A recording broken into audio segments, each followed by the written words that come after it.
si te parece, Violeta, vamos dándole entrada a nuestro querido Maxi Abogados, David Peña y Federico Anaya. Bueno, David anda en tránsito porque va a una audiencia. Bueno, estaba en una audiencia, está programada de 9 a 10, pero yo no creo en las puntualidades de las audiencias, ni a la hora que inician y mucho menos a la hora que terminan. Federico me estará confirmando esto o no, pero bueno, ya se encuentra el Maxi Abogado Federico Anaya. Federico, muy buenos días. Buenos días a todos, espero que me oigan bien, compañera, compañero. Muy bien, Federico, muchas gracias, muy buenos días.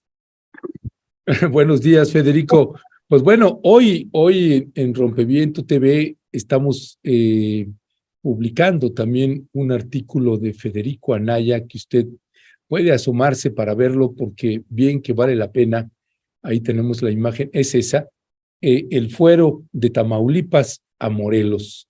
Y pues un extraordinario artículo que usted puede leer o puede escuchar porque también está en podcast en nuestra página web. Le vamos a pasar la liga en estos momentos para que usted pueda acceder a él.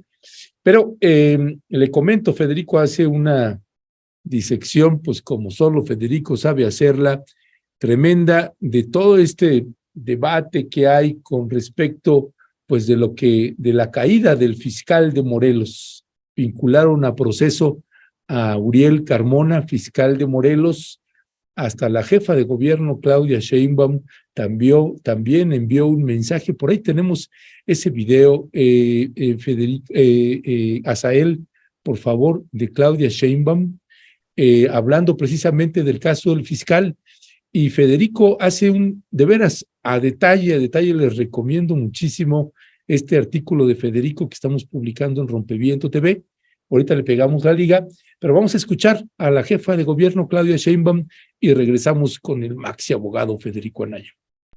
El día de ayer fue vinculado a proceso el fiscal de Morelos por obstrucción de la justicia en el feminicidio de Ariadna. ¿Cuál es la relevancia de este caso? Se trata de una joven que desapareció en la Ciudad de México a finales del 2022 y lamentablemente fue hallado su cuerpo en Morelos. El fiscal de Morelos en ese momento dijo que había sido una muerte por broncoaspiración.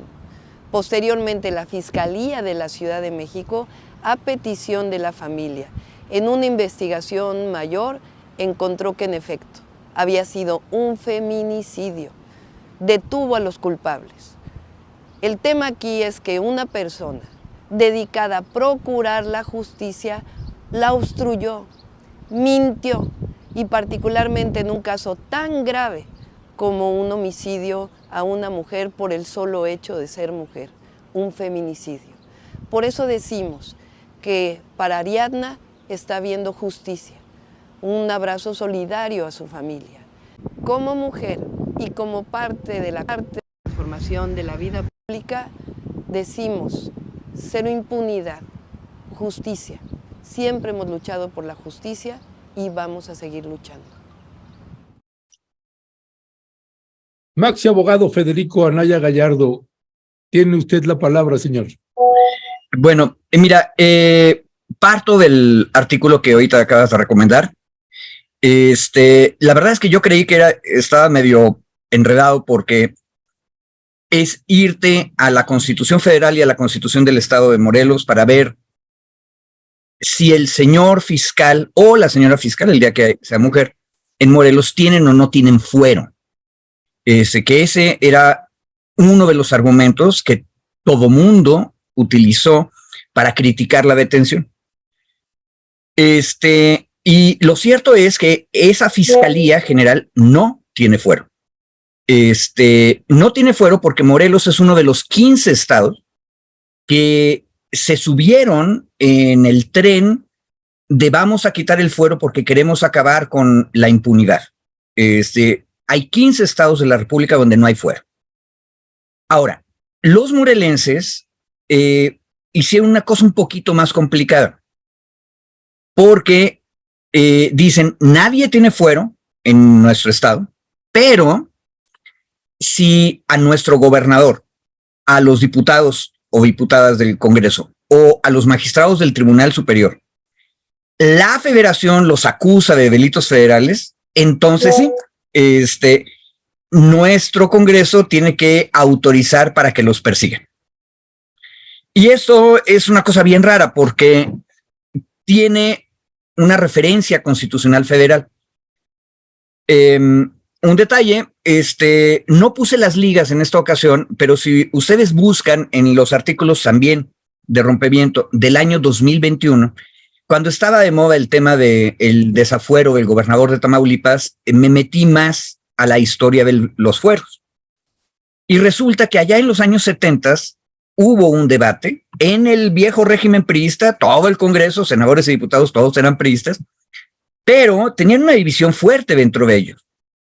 Les molestaba mucho que los superpoderosos presidentes priistas anduvieran dándole de patadas a diputados o a gobernadores en los estados. Y entonces, en los debates de reforma constitucional, en algún momento se metió una cosa bien rara que dice, para delitos federales, tú puedes acusar a funcionarios de los estados, pero también tienen fuero federal, entonces la Cámara de Diputados tiene que autorizar que se haga la acusación, que hay un juicio de desafuero. Bueno, declaración de procedencia se llama técnicamente. Pero los priistas locales, o sea, los representantes de las oligarquías en cada uno de los estados, metieron una regla extra. Cuando el funcionario del estado sea acusado de un delito federal, la declaración de procedencia que autoriza la Cámara de Diputados federal se la tienen que mandar a la legislatura, y ahí pusieron una de esas frases mágicas del viejo priismo, para que actúe como corresponda. O sea, ¿qué es lo que corresponde? Nadie sabe. Ahora, cosa rara, los morelenses sí tienen clarito en su constitución qué es lo que corresponde. Si acusan al gobernador, a los diputados o a un magistrado morelense de un delito federal, entonces lo que corresponde es que la Cámara en Cuernavaca se reúna para ver si autorizan a los federales a acusarlo. Ahora, piénsenlo ustedes bien, y con eso termino esta primera idea. Esto está chuequísimo. Si la diferencia entre federal y estatal es precisamente para evitar que se hagan cotos de poder, y pues si el asunto es federal, pues solo los federales deberían estar involucrados. ¿A qué metes a la Cámara de un estado a decidir si permite que los políticos sean acusados penalmente a nivel federal? Eso suena chueco, a mí me parece que está mal, pero la historia es la que les acabo de contar.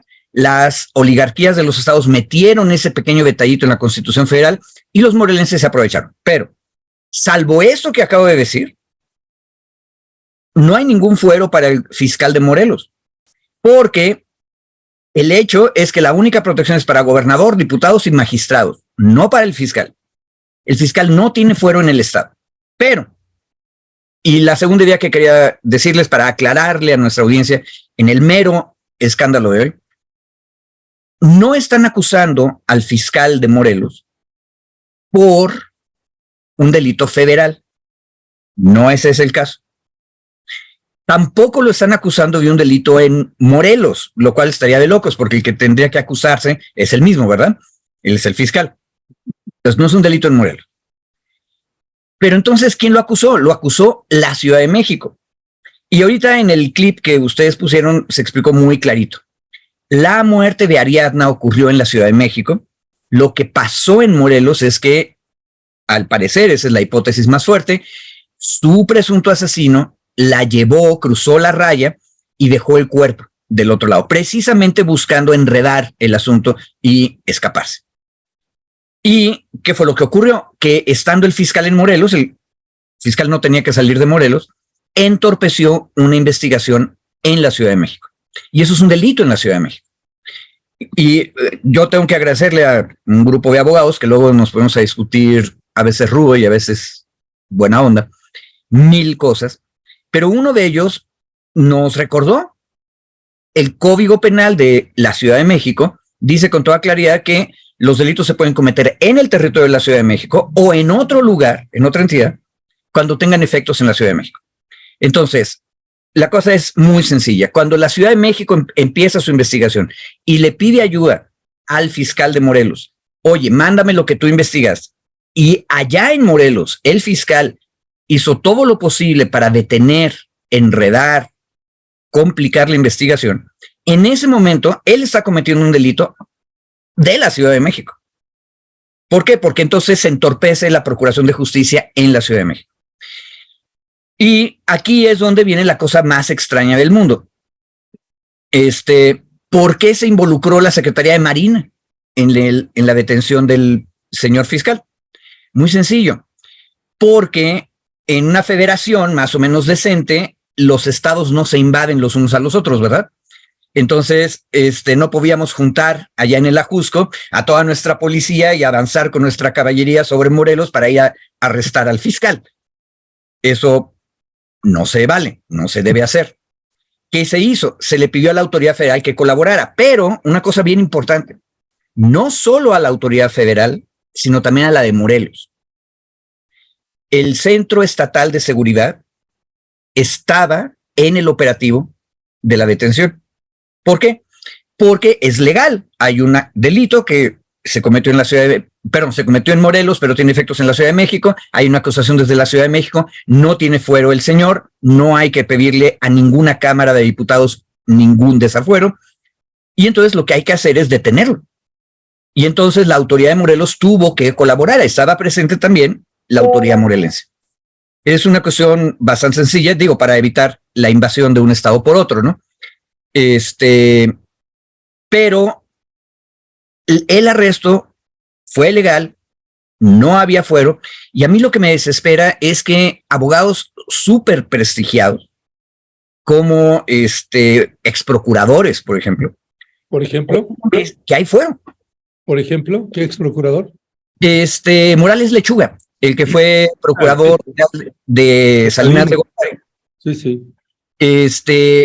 Tuiteó el mismo viernes 4 pasado que se había violado el fuero.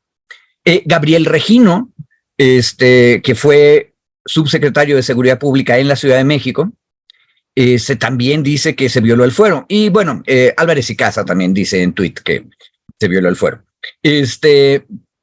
Pero Emilio no es abogado. Pero esta tendencia a decir se violó el fuero nos está mostrando una última cosa que yo quisiera subrayarles. Las élites mexicanas se vuelven locas con modas. Hace 6, 7 años estaba de moda quitar el fuero. Y entonces estos compañeros que ahora están en la coalición de oposición de derechas eran los que estaban diciendo quitemos el fuero por todos lados. Lo quitaron en Morelos, por ejemplo, lo quitaron en San Luis. Y de repente se dieron cuenta que llega en 2018 un movimiento que sí quiere hacer justicia, y la primera señal, vayan a los artículos, eso lo discutí en los artículos de 2021 en Rompeviento. La primera señal fue un diputado hidalguense federal, Charres, que estaba involucrado en permitir abandonar a una persona en un accidente que él provocó. Abandona a la persona, causó su muerte. Por cierto, el señor Charres está ahorita en prisión. Era diputado federal por Hidalgo, de Morena. Se hizo el desafuero y se le acusó en Hidalgo, o como tenía que hacerse. Esa fue una señal muy clara de que ese movimiento no iba a seguir haciendo componentes, o que iba a tratar de reducir al máximo las componentes, si queremos vernos súper negativos. Pero los mismos que habían dicho, quitemos el fuero en los estados, ahora se volvieron los defensores del fuero. Y son los que dicen, hay que respetar el fuero. El único problema es que ya se les olvidó en dónde sí ganaron su batalla. En Morelos quitaron el fuero. Entonces no hay fuero en Morelos. Nada más. Muchas gracias, Federico. Federico, ¿qué sigue? Porque como tú dices, pues ya nos estás aclarando que no hay fuero, pero hay una guerra incluso de declaraciones de que esta detención es ilegal. El presidente ha dicho esta mañana es legal. Y bueno, tú ya nos estás aclarando, pero ¿qué es lo que sigue? Incluso vimos este fin de semana, pues que no solamente son los abogados, hay varias declaraciones también, ya están metiendo el tema electoral. Y vimos también una declaración que nos sorprendió del obispo de Cuernavaca, ¿no? Que se está pisoteando la Constitución, eso lo declaró incluso en la misa del domingo. ¿Y cuál sería tu apreciación de todo esto que ya está subiendo de tono y de nivel y se está politizando de tal forma que, bueno, me parece ya pues que estamos llegando a una situación extrema, Federico? ¿Qué es lo que sigue? A ver, dos cosas muy rapiditas y luego le voy a repasar la pregunta a David porque David tiene más datos. David, yo no te vi, perdón. Sí. Buenos días, es que tenía aquí la cámara minimizada, Sí. perdón. Muy buenos días, David, ¿cómo Bueno, estás? un detalle, la conexión constitucional es el fuero. Entonces, si el obispo está hablando de constitución, es que está diciendo que tenía fuero y es exactamente el mismo error. Y ya es un obispo, ¿verdad? Ya ahí entonces se mete otro nivel de discusión, pero bueno. Exactamente. Días, David. Pero hay un detalle, hay otros elementos en la detención que pueden discutirse. Al parecer, al mismo tiempo que lo estaban arrestando, el viernes 4 de la mañana empezó el operativo y a las más o menos 2:30, 2:45 de la tarde ya él se entregó a las personas que iban a detenerlo. Sí. Pero en ese lapso de tiempo, al parecer, el compañero fiscal promovió un amparo. Y en ese amparo le concedieron la suspensión, es decir, que no deberían haberlo arrestado. Pero creo que nuestro penalista de cabecera nos puede explicar mejor esa parte del debate, porque esa es otra cosa, no es el fuero, es si había o no había suspensión. Maestro, penalista, especialista, bienvenido, ¿cómo está usted? Gracias, mi querido Ernesto Violeta, no te disculpes, estamos aquí ya, iba entrando, yo entré tarde, y mi querido Federico también, una disculpa, había avisado que estaba justo terminando una audiencia con la Comisión Interamericana de Derechos Humanos de un caso que tenemos allá, de un caso de feminicidio en Ciudad Juárez, y bueno, justo nos pusieron la reunión a las 9 de la mañana, y bueno, más o menos calculaba yo que acababa como 10 y cuarto, se prolongó un poquito más, pero bueno, en cuanto terminé la reunión, corrí a conectarme para acá, para cumplir con mis deberes de esta mesa. A ver, un poco retomando el punto, el balón, donde me lo deja mi querido Federico, yo creo que el tema sustancial tiene que ver sobre la forma en la que ha actuado el fiscal de Morelos en este y en muchos otros casos. Es decir, yo extendería la evaluación de la actuación del fiscal, no solo con este caso en particular, que me parece importante, que me parece desde luego muy relevante, que haya tenido esta persecución persecución en términos criminales, en términos delictivos por parte de la Fiscalía de la Ciudad de México, pero sí me gustaría abrir un poco más en esta lógica de los juegos políticos que se meten en el caso. El fiscal de Morelos, yo no sé si se hizo esta breve introducción, pero el fiscal de Morelos fue nombrado por el anterior gobernador, Graco, ¿no? Y no por la actual administración, entonces tiene una clara confrontación con Cuauhtémoc Blanco, el actual gobernador. Eso ha derivado en que, pues, muchos de los asuntos que están relacionados con la Procuración de Justicia se entrampen desde una lógica política.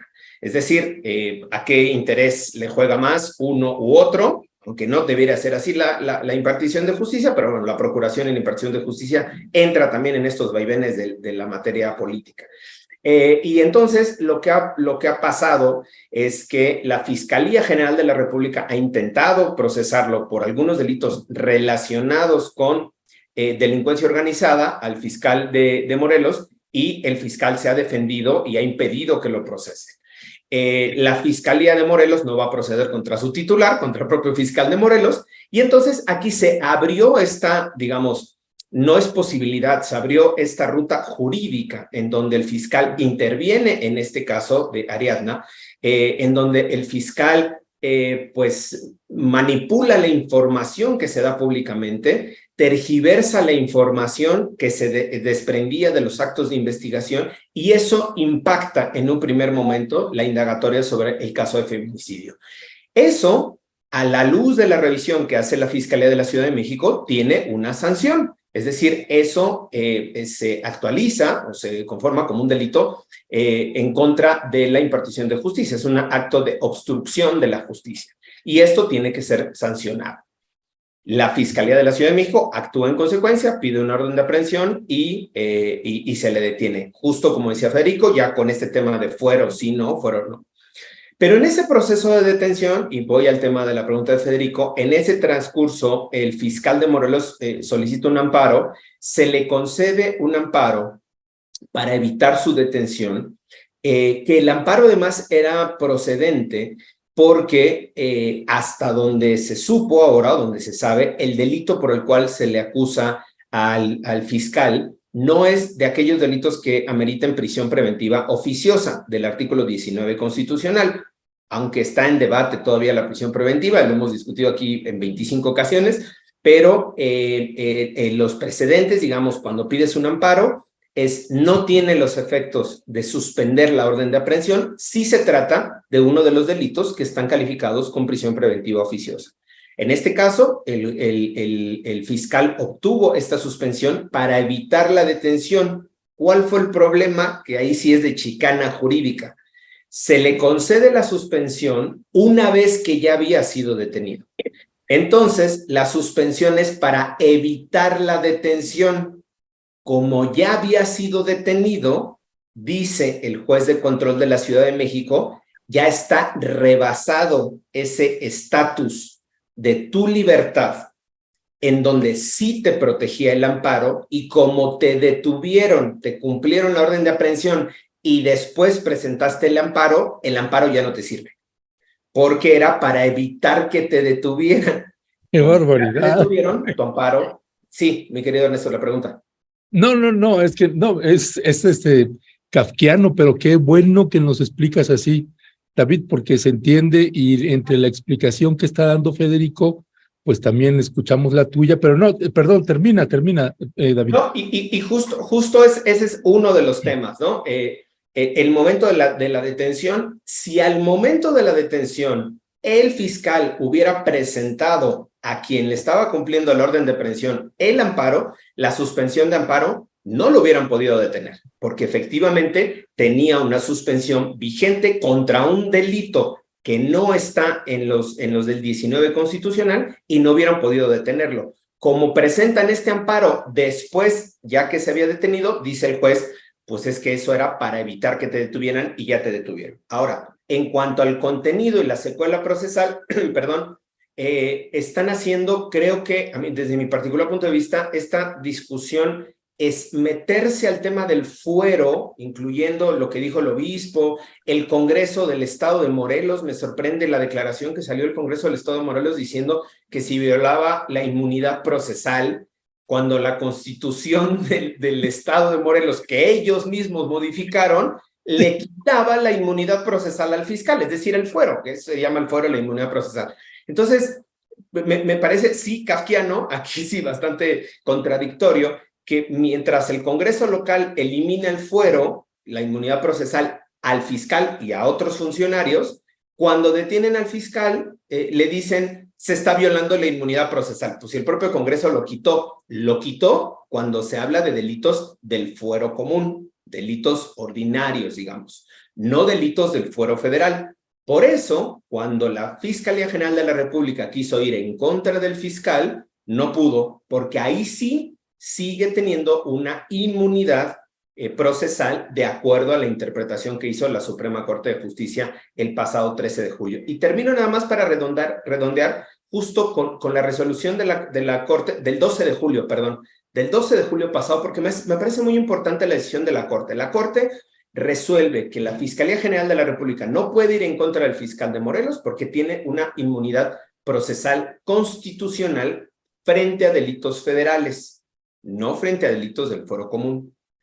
Eso genera una reacción de Presidencia de la República en un comunicado de la Secretaría de Gobernación del día 13 de julio, en donde dice, no podemos permitir digamos, en una lógica discursiva, no podemos permitir que de nueva cuenta el Poder Judicial, la Suprema Corte, proteja a este tipo de funcionarios, ¿no? A este tipo de funcionarios que están cometiendo, pues claramente, abusos de autoridad desde el ejercicio de su encargo.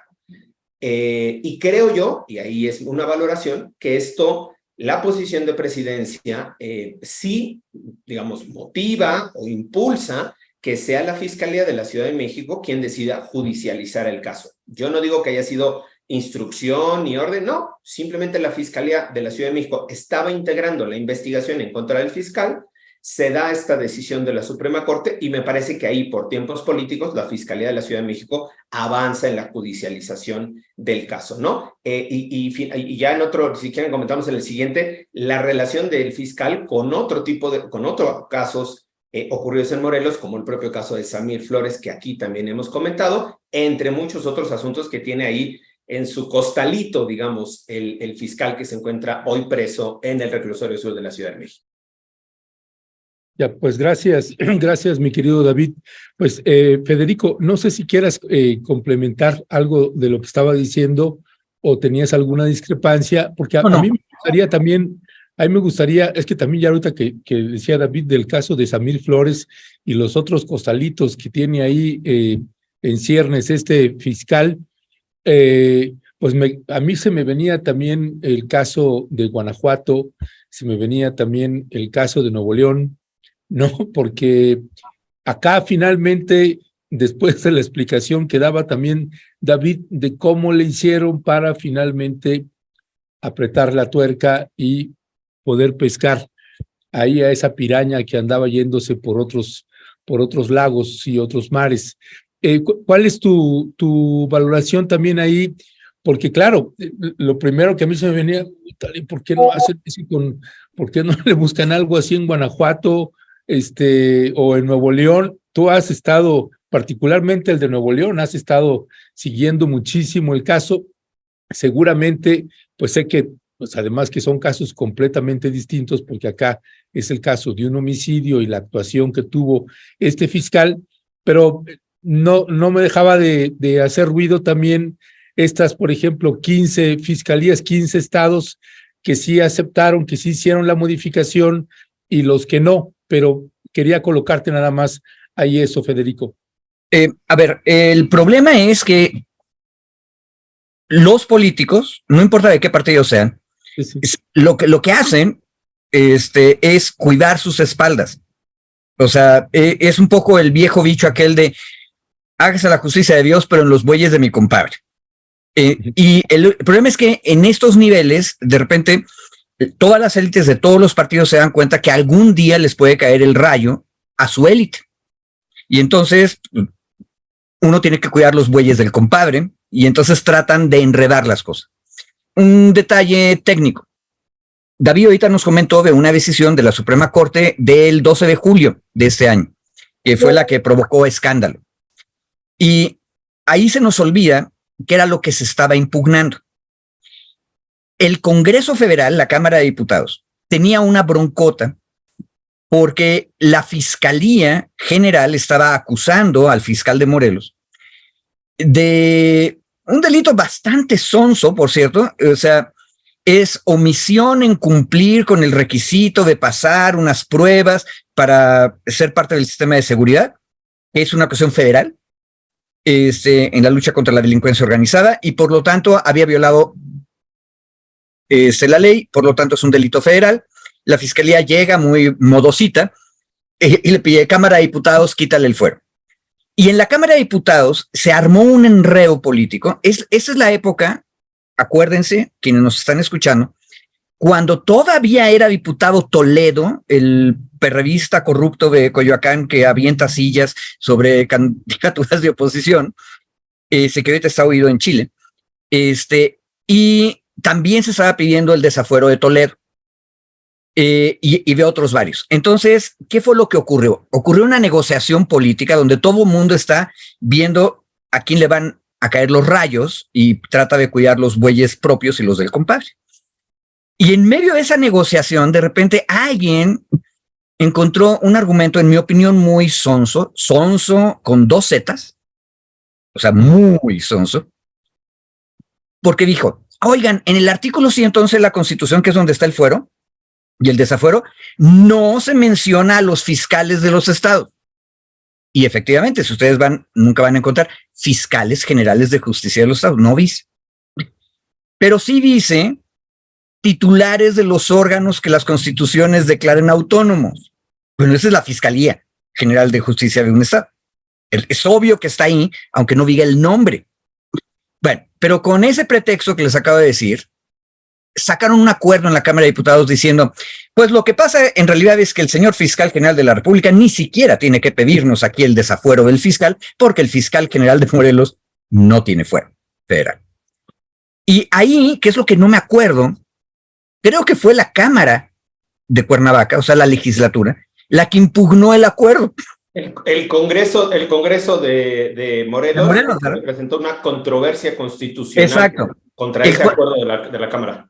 Y eso, nada más la explicación política es que el gobernador Cuauhtémoc Blanco no tiene el control de su legislatura, que la coalición que controla la legislatura está dispuesta a defender al fiscal. Pero eso es política. Lo cierto es que tenían un punto jurídico fuerte. Oye, no dice fiscales de justicia, pero sí dice titulares de órganos autónomos. Eso fue lo que resolvió la Corte. Ahora, la Corte resolvió bien, dijo, pues el fiscal sí tiene fuero. El único problema es que la Corte, estos ministros y ministras, se les olvida que son actores políticos. Y de hecho me parece que es la misma, creo que es la primera sala, la que tomó la decisión, era la segunda vez que discutía el asunto de los fueros en los estados. Y la primera vez fue el caso de Tamaulipas, y la decisión, que también encontraba justificaciones, está bien armada, la propuso González Alcántara Carrancá, lo que decidió es que la legislatura de Tamaulipas tiene derecho a defender a su gobernador y por lo tanto pueden desobedecer la decisión federal de desafuero. Esa fue la materialidad de la decisión de Tamaulipas. Y ahora lo que estaban haciendo es, tiene razón la legislatura de Morelos y pueden defender que el otro tiene fuero federal. Y por eso se cerró el camino de una acusación por delito federal. ¿Por qué? Porque es tremendamente difícil que se logre conseguir un voto aprobatorio para desaforar al fiscal a nivel federal. Entonces es un camino muy largo, muy complicado. ¿Y qué fue lo que ocurrió? Ocurrió lo inesperado, la suerte. Maquiavelo decía que una tercera parte de los éxitos se deben a la fortuna. Es una diosa muy loca. A veces nos da la razón y a veces no. Fue una tragedia lo que le pasó a Ariadna, pero quiso la fortuna que el fiscal de Morelos decidiera, no sabemos por qué, no conocemos su alma, pero él tomó la decisión de entorpecer una investigación de feminicidio.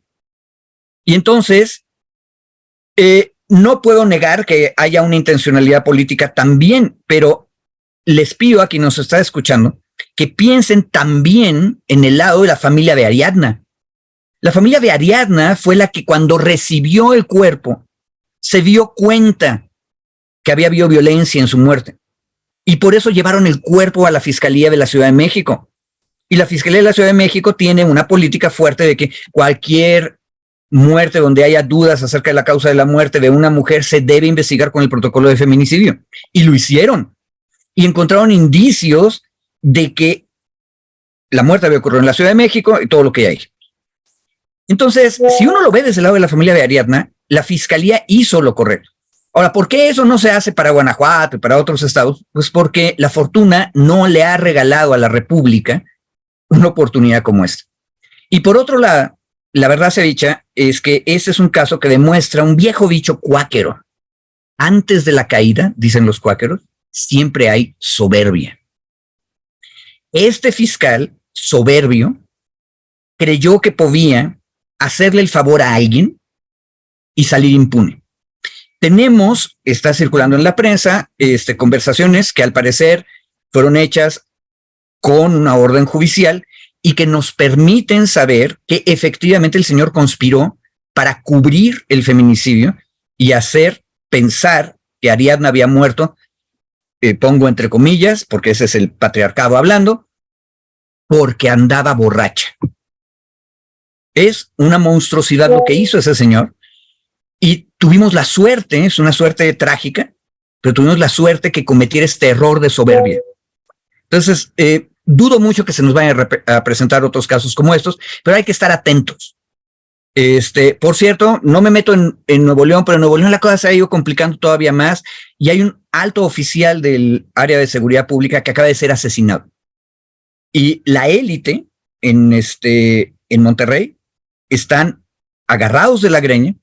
El fiscal es priista, panista, el gobernador es de MC. Ojo, es una cosa bien interesante, aquí no hay morenistas involucrados, pero ahí hay una confrontación de poderes increíble. Y otra vez, por cierto, aquí sí mi caballito de batalla es en contra de la Corte. La Corte tiene el caso de Nuevo León guardado en una gaveta, no le está dando importancia. Puede empezar una guerra civil en Monterrey y la Corte no hace nada. Ya. Tu micrófono, Violeta. Ay, perdón, porque todavía ando tosiendo un poco y por eso lo apago. Una disculpa. Gracias, Federico. David, pues esto que nos estabas comentando de que es la misma fiscalía que ha llevado el caso de Samir Flores, si nos puedes comentar sobre esto, pero también hay esto que decía ahorita Federico. Hay otros implicados. Por ejemplo, hay una autopsia que se hizo en Morelos y también eso es parte de lo que se ha estado filtrando en la prensa. Ahorita hay 2 detenidos acá en la Ciudad de México. Está detenido el fiscal, pero hay otros que también.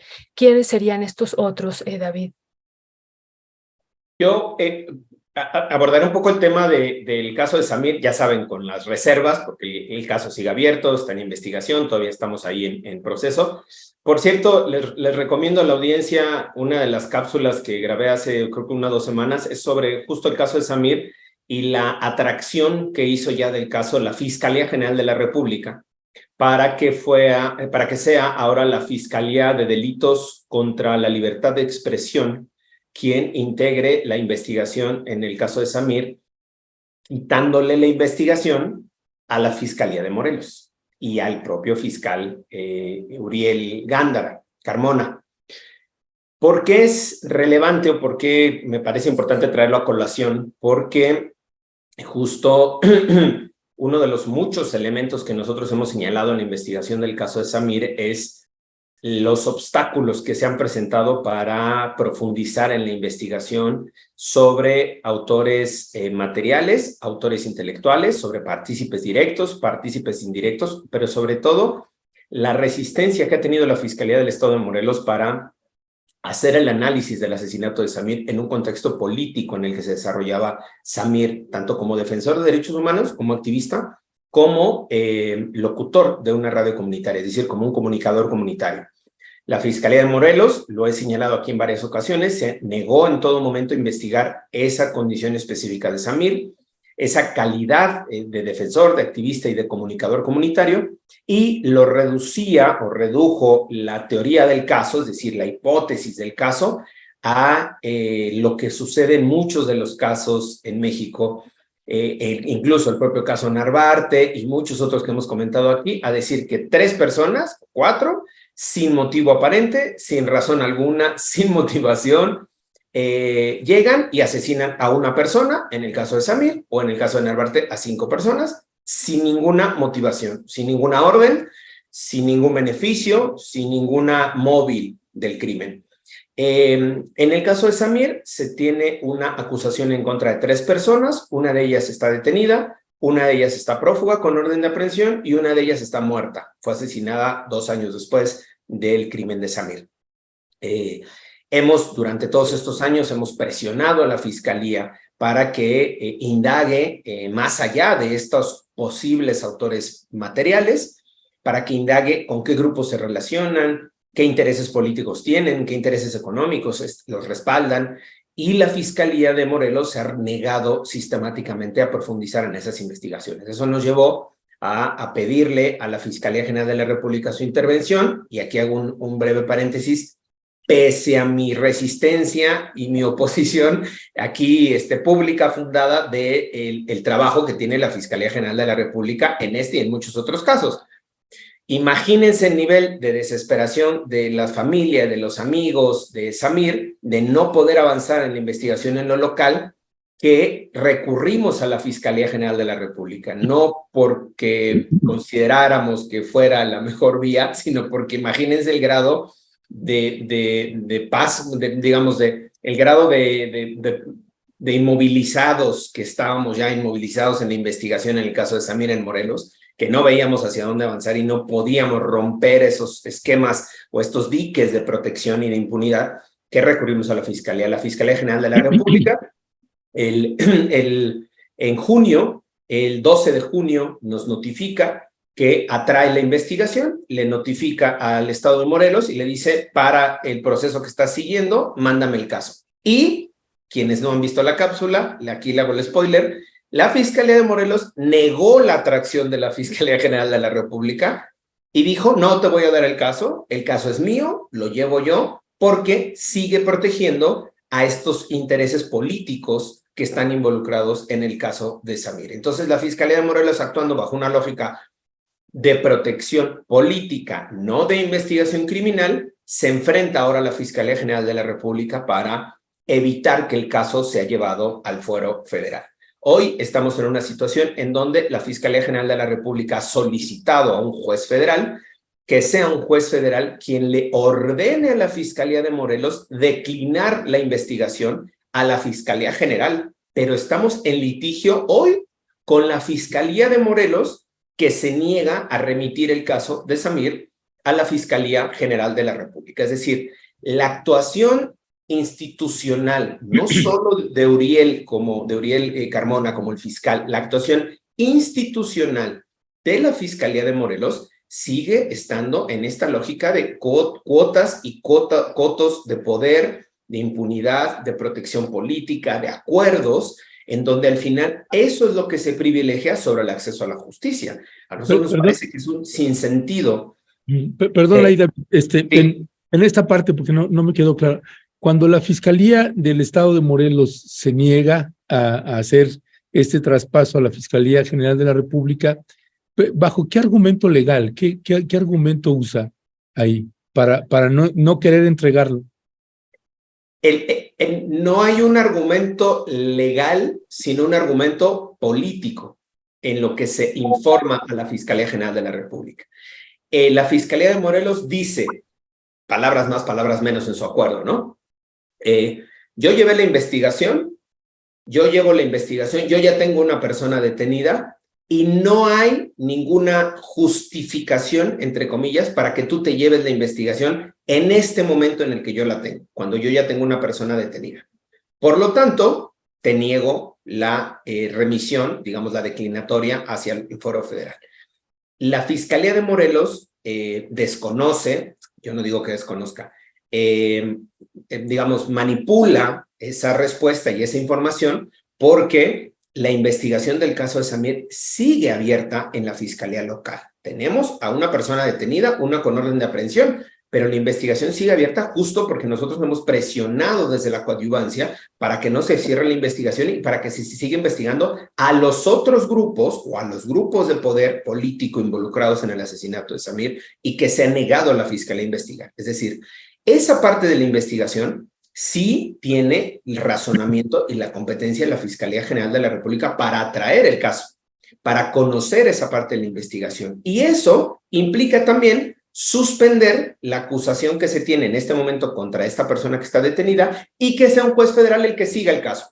No implica que sea libertad, que esta persona se quede impune, no, simplemente se lleva ahora la acusación a nivel federal y será un juez federal quien conozca de los datos de prueba de la acusación en contra de esta persona. Entonces, no hay una justificación legal, por eso la Fiscalía General de la República le pide a un juez federal ahora y le dice, sé tú quien resuelva esta competencia, este conflicto de competencias que tenemos, porque la Fiscalía de Morelos me está diciendo que no, pero no hay una justificación para que lo niegue, para que niegue la remisión del expediente de la investigación a la Fiscalía General de la República. Entonces, solo para cerrar la idea, esta actuación insisto, en el caso particular de Samir, ahora estamos acompañando nosotros a la Fiscalía Especializada de Delitos contra la Libertad de Expresión de la Fiscalía General de la República, para que sea ella quien integre la investigación, para quien continúe el procesamiento de los datos. Y uno de los elementos, y ahí lo dejo como spoiler del caso, del avance del caso, más bien como un avance, es que uno de los elementos que estudia la Fiscalía General de la República para traer el caso es la posible participación de funcionarios estatales o municipales en el caso del asesinato de Samir. Cuando hace esta justificación para traer el caso a la Fiscalía General de la República, hace un razonamiento y dice, al parecer hay elementos que pudieran señalar una posible participación de autoridades estatales o municipales en el caso del asesinato de Samir, autoridades que no han sido investigadas por parte de la Fiscalía de Morelos. Entonces, creo que es un dato muy interesante, un dato que no es menor y que, insisto, caracteriza de cuerpo completo no solo al fiscal, sino la forma en la que está actuando la Fiscalía del Estado de Morelos. Ya, Violeta, no sé si me va a mí o a ti, ¿ya me hice bolas? Sí, te toca a ti. Ok. Federico, fíjate, hace un rato al presidente le preguntaban en la mañanera sobre si sabían del caso de este empresario que desapareció, que o que estaba en un bar, en un bar en Polanco y que estaba desaparecido. Y pues este empresario que se llama Íñigo Arenas Sainz, pues apareció muerto en un bar en el Estado de México. Y me quedé pensando en el caso también pues del que estamos hablando, del fiscal, porque finalmente aquí no sabemos cómo es, pero me pregunto qué tendría que pasar aquí. Primero, tengo claro que se tiene que saber en dónde murió, si murió en la Ciudad de México o en el Estado de México, porque dice, no tiene signos de violencia, no murió de arma de fuego, no tiene golpes, no murió apuñalado, casi dicen que murió de muerte natural, ¿no? Ya sabemos lo que eso significa en México, pero aquí, aunque todavía hay poca información, me parece útil también el caso porque, pues, está en un lugar, no sabemos si murió en y su cuerpo aparece en otro. ¿Qué fiscalía es la que entra ahí? En primera instancia estoy suponiendo que la del Estado de México, pero si salió de acá, en fin, ¿cómo procede ahí? ¿Qué procede ahí, Federico? A ver, en materia penal lo que tendríamos que preguntarnos siempre es qué indicios materiales tenemos de qué fue lo que ocurrió. Porque a partir de eso vamos a saber algo. Ojo, en el caso de Ariadna hubo la otra suerte, o sea, había un video donde se mostraba a Ariadna entrando a un departamento en la colonia Roma Sur y luego a la persona que se presupone le ha matado salir con un bulto que tiene toda la cara de ser un cuerpo y ponerlo en el automóvil. Eso es un indicio material que nos dice que la muerte con una alta probabilidad ocurrió en la Ciudad de México. Y precisamente para eso después tenemos necropsias, para verificar el momento de la muerte, etcétera, etcétera, etcétera. En el caso que tú acabas de decir, así con los datos que tú dijiste que yo no tenía ningún dato, la pregunta es si tendremos o no tendremos elementos materiales que nos indiquen en dónde murió, pero la primera regla, como dicen los americanos de el pulgar, o sea, checas para dónde viene el viento, es en dónde apareció el cuerpo. Entonces, el Estado de México, por lo tanto, le toca a la Fiscalía General de Justicia del Estado de México. Pero habría que ver si hay otras cuestiones. Aquí tenemos otro delito, por cierto, porque si tú lo que dijiste en tu narración es que esta persona estaba en la Ciudad de México y desapareció, bueno, ese puede ser otro delito. Y el momento de la desaparición ocurre en la Ciudad de México, por lo tanto le toca a la Ciudad de México investigar el delito de desaparición. Entonces, ojo, tienes dos entidades federativas haciendo una investigación simultánea sobre la misma persona, una sobre el delito de desaparición, otra sobre probablemente el delito de homicidio, ¿sí? Ahora, ¿cuál es el problema? El problema real es que no tenemos una especie de fuero o de tema interestatal. Fíjense el caso que nos dijo David. Las víctimas, en el caso de Samir, le tienen que pedir a la Fiscalía General que atraiga el caso, pero la Fiscalía no puede atraerlo a fuerzas. Si la Fiscalía de Morelos no se lo quiere dar, entonces hay que ir con un juez federal, y el juez federal, quién sabe qué vaya a decir, porque mi punto sobre la crítica que le hago a la Corte de que sus decisiones en materia de fuero están fortaleciendo las oligarquías de los estados, el problema es que si esa es una línea política más general, probablemente le va a dar la razón a la Fiscalía de Morelos. Y ojo, aquí introduzco otro tema, que es político constitucional, y es que en el debate no solamente dijeron se violó el fuero y se le violaron su suspensión, no, también se dijo que todo esto es una conspiración. Los conspiranoicos son bien peligrosos, porque ahora Cuauhtémoc va a poder poner al fiscal. Eso, si ustedes van a Twitter o a Facebook, lo van a encontrar. En la perdón, y además dijeron los conspiranoicos y conspiranoicas que era porque querían a Cuauhtémoc Blanco de alcalde en la alcaldía o una aquí, en la colonia Roma. No, bueno. Para que viniera a gobernar la Ciudad de México, digo, no sé qué información tengan, pero no. Muy raro. No, está de locos, es una conspiración. Pero hay una cosa interesante, o sea, los hechos materiales, otra vez, igual que en el caso del empresario, yo digo, esperemos a los hechos materiales, a los indicios. Hay unos hechos materiales interesantes. El día de ayer, domingo, nos enteramos quién sustituyó en lo que el señor fiscal general de Morelos está sujeto a proceso, quién lo sustituye. Y resulta que lo sustituye un señor Carlos Montes, que es el fiscal regional para Cuernavaca. En otras palabras, lo sustituye un miembro de su equipo. Y piensen, quienes nos están escuchando, lo que nos acaba de decir David. O sea, la Fiscalía de Morelos es una institución, no es nada más el fiscal general. Y esa fiscalía ha estado ocultando, en el caso de Samir, elementos, y se está haciendo tonta para permitir la impunidad. Bueno, un miembro de ese equipo es el que va a sustituir al fiscal. Entonces el problema no se ha resuelto. Y los conspiranoicos que ven aquí intercambios de favores entre los morenistas, pues no hay nada de eso. Lo que tenemos es una muy buena idea, que eran las fiscalías autónomas, secuestrada por las oligarquías de los estados, que ponen no solamente a la persona titular en la fiscalía, sino a todo un equipo. Y ejemplo para demostrar esto, en otro estado. Con otro caso, otra vez un feminicidio, otra vez una mujer joven muerta, en Nuevo León, el fiscal general de Nuevo León, que lo pusieron en tiempos del Bronco, tuvo que renunciar porque no aguantó la presión. O sea, parece que la única manera que tenemos de deshacernos de los fiscales autónomos es porque ellos se rindan. Entonces, él se rinde, se va. Pero ¿quién queda al frente de la Fiscalía General de Nuevo León? Uno de sus segundos de a bordo, igualito que en Morelos ahorita. Y ese segundo de a bordo es un viejo priista, panista, que está apoyado por el Congreso, y de hecho es uno de los propuestos por el Congreso para que sea el nuevo fiscal general. Y el gobernador dijo, no hombre, si me dan 3 opciones para que yo diga quién tendría que ser el que yo proponga, y me ponen a 3 que son mis enemigos y que son parte del equipo de los enemigos, pues yo no lo voy a hacer nunca. Y por eso no hay fiscal general en Nuevo León, pero sigue al frente el segundo de a bordo de la fiscalía anterior.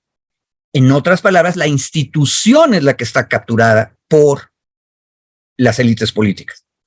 Un detalle, yo insisto, si ustedes ven las cosas así de horribles como las acabo de decir, la mejor solución en las buenas democracias, diría el compañero Abraham Lincoln, es pónganlo a votación, punto y aparte. Muchos estados de Estados Unidos votan a los fiscales. Y le salen muy feos algunos y muy buenos otras veces, pero por lo menos tienes manera de sacarlo. Esto es un horror, una muy buena idea, el fiscal autónomo, convertida en feudalismo. Miserable feudalismo.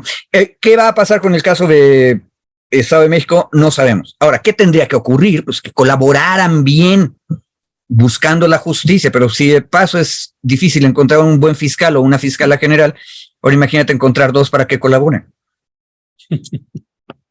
Gracias, Federico. Pues estamos ya llegando casi al final de la mesa. David, ¿qué sigue? ¿Qué sigue de este caso de Ariadna Fernanda López? Y bueno, pues hay muchos temas aquí imbricados. Ya ustedes incluso están diciendo la posible candidatura, ¿no? En alguna alcaldía, en esta alcaldía de la Ciudad de México. Pero bueno, ¿cuál sería tu valoración final, David? Yo creo que en el caso de Ariadna, la Fiscalía de la Ciudad de México ha actuado muy bien en términos de la investigación. Tiene a 2 personas detenidas. Entiendo que hay otras órdenes de aprehensión pendientes de cumplir. Se identificó no solo a las 2 personas, digamos, que estuvieron en el departamento en donde fue privada de la vida Ariadna Fernanda. Y creo que, bueno, me parece que hasta ahí está la información que se tiene. Las personas fueron detenidas, están sujetas a proceso. La investigación está bien llevada, insisto, de la información que tenemos. Ahí no hay mucho más que profundizar, salvo las órdenes de aprehensión que estén todavía pendientes de cumplir, pues, cumplirlas y sujetar a proceso a estas personas. Creo que en cuanto a la responsabilidad que se le está imputando al fiscal, desde mi particular punto de vista, me parece complicado en algún momento que la fiscalía lo logre acreditar, porque, a ver, no solo es que se diga que el fiscal salió a hacer declaraciones en conferencia de prensa que eran, digamos, falsas, por así decirlo, ¿no? Que no eran ajustadas a la verdad, sino que tendría que probar la Fiscalía de la Ciudad de México cómo eso impactó en la investigación, cómo eso obstruyó la investigación o cómo eso impidió que se garantizara la justicia en la investigación. Y me parece que ahí va a ser un poco complicado porque pese a las declaraciones del fiscal y a los resultados que obtuvo la Fiscalía de Morelos en su momento inicialmente y a la determinación de la causa de muerte, al final ahí sí se remite la investigación a la Ciudad de México, no se resiste en la Fiscalía de Morelos, se remite a la Ciudad de México corrige la investigación, reintegra la carpeta de investigación y obtiene las órdenes de aprehensión, detiene a estas personas y las sujeta a proceso. Es decir, a mí me parece un poco, no me quiero meter en el detalle abogañol, ¿no? Pero si la Fiscalía de la Ciudad de México dice, el fiscal de Morelos obstruyó la justicia, pero tenemos detenidos a los responsables y órdenes de aprehensión pendientes de cumplir, me parece un poco complicado cómo probar una cosa y la otra. Yo no digo que esté mal, yo no digo que no se pueda, simplemente desde mi lógica jurídica me parece que va a ser un poco complicado. 1, 2, queda un mes, solo se dio un mes para complementar la investigación, es decir, se tiene hasta el mes de septiembre, 3, 4 de septiembre por ahí, para complementar la investigación que estaba llevando la Fiscalía de la Ciudad de México, en este caso en particular. En ese periodo, la defensa seguramente va a presentar datos de prueba, peritajes para, digamos, reducir o combatir más bien las pruebas y los datos de prueba que está presentando el Ministerio Público de la Ciudad de México sobre el caso en particular. Y me parece, y ahí sí va a ser un vaticinio interesante de discutir, o sea, de cómo vienen los pronósticos, que la prisión preventiva justificada que le dictaron al fiscal, desde mi particular punto de vista, sí está bastante endeble. Según los argumentos que se conocieron en los medios, que se dijeron en la audiencia y que alegó la defensa y el Ministerio Público, es que se pedía la prisión preventiva justificada porque si el fiscal seguía en libertad, podría interferir, entre comillas, con la investigación. Insisto, ahí me parece un poco raro porque quien lleva la investigación es la Fiscalía de la Ciudad de México, quien lleva el proceso es el Poder Judicial de la Ciudad de México, no de Morelos.